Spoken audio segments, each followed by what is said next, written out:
यहां सब कुछ मेरा।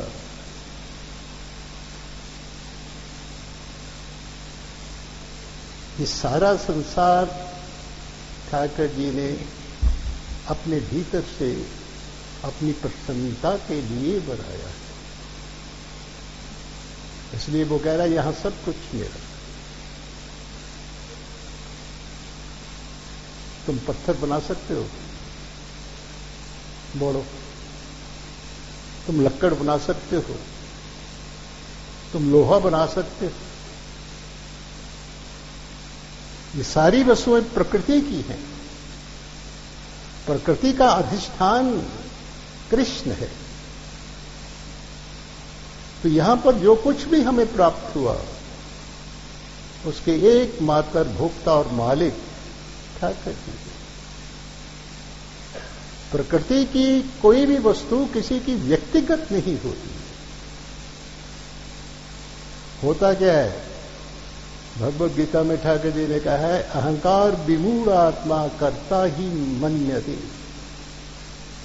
कि अहंकार और अज्ञान के कारण मनुष्य भगवान की वस्तुओं को अपना मान लेता है और बंधन पर पड़कर दुख पर दुख उठाता जाता है। जो वस्तु अपनी है नहीं उसको अपना कहना और उसको पाने का उद्यम करना, ये तो जीवन में सबसे बड़ा पागलपन है। देखो, जब हम संसार में जन्म लेते हैं, मनुष्य शरीर में आते हैं, तो संसार की सारी सामग्री हमें स्वतः मिलती है। और जब दुनिया से चले जाते हैं तो मिली हुई सामग्री जो है वो यहां पर ही छूट जाती है। जो चीज मेरी है वो तो मेरे साथ जाए। बतलाओ, यहां की कौन सी वस्तु तुम्हारे साथ जाने वाली है? इस शरीर से बहुत प्यार करते हैं, स्नेह करते हैं, ये शरीर तुम्हारा साथ जाएगा। इसलिए शरीर से जितना दूसरों का भला हो सकता है कर लो। इस शरीर से जितना दूसरों के हित लाभ कल्याण के लिए जिए जा सकता है जी लो भाई। ये बड़े काम की वस्तु है। कदर जिंदगी की उसने है जानी, करे बसर औरों के हित में जिंदगानी, वही जिंदगी की कीमत को पाए। तो जो दूसरों के हित में अपनी जिंदगी को वसत करता है उसकी ही आगे ठाकर जी के दरबार में कीमत पड़ती है।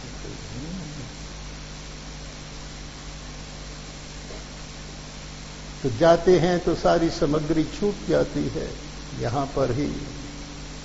इस छोटी सी बात से ये सिद्ध होता है कि संसार की जो भी वस्तुएं हैं वो हमारी नहीं हैं, हमें ठाकर जी ने दी हुई हैं। अब जो ठाकर जी के द्वारा वस्तुएं दी गई हैं उनका हम सदुपयोग कर सकते हैं, उसका उपभोग नहीं कर सकते। उपभोग करोगे तो चोर कहलाओगे। भागवत में लिखा है शास्तेनो, जो दूसरों की वस्तुओं का उपभोग करता है वो चोर है। शास्तेनो दंडम अर्हति, ठाकर जी कहते वो मेरे दंड विधान से बचेगा। अब देखो, कोई व्यक्ति ऑफिस में जाता है तो ऑफिस में काम करने के लिए उसे मेज, कुर्सी, स्टेशनरी, कलम, द्वार सब कुछ मिलता है। ये वस्तु क्यों मिली? ऑफिस में काम करने के लिए, अपना समझ करके घर में लाने के लिए नहीं, अपना समझने के लिए नहीं। इसलिए संसार में जो कुछ भी भोग और ऐश्वर्य है वो परमात्मा के विराट स्वरूप इस संसार की सेवा के लिए है। जो भगवान की वस्तुओं को अपना और अपने परिवार के लिए मानते हैं, भगवान उसको कभी भी अपना नहीं मानते, मानेंगे ही नहीं।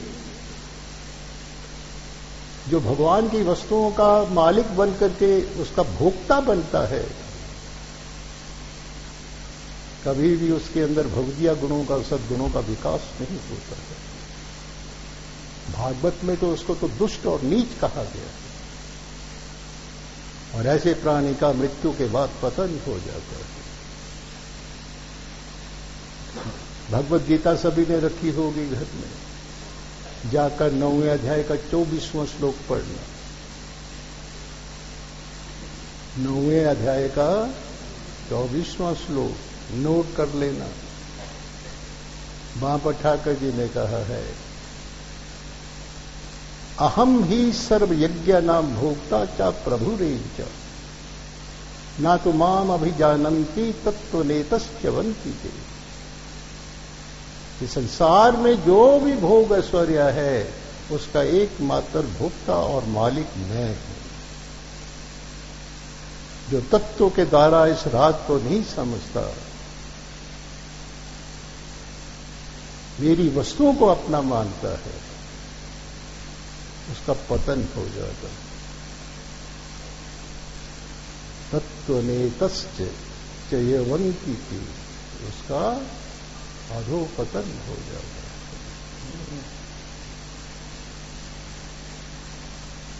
जो भगवान की वस्तुओं का मालिक बनकर उसके ऊपर आधिपत्य जमाता है, उसका भोक्ता बनता है, उस प्राणी का किसी भी परिस्थिति के अंदर कल्याण नहीं होता है। जब प्राणी संसार की वस्तुओं को अपना मान करके उसका मालिक बनता है, भोक्ता बनता है,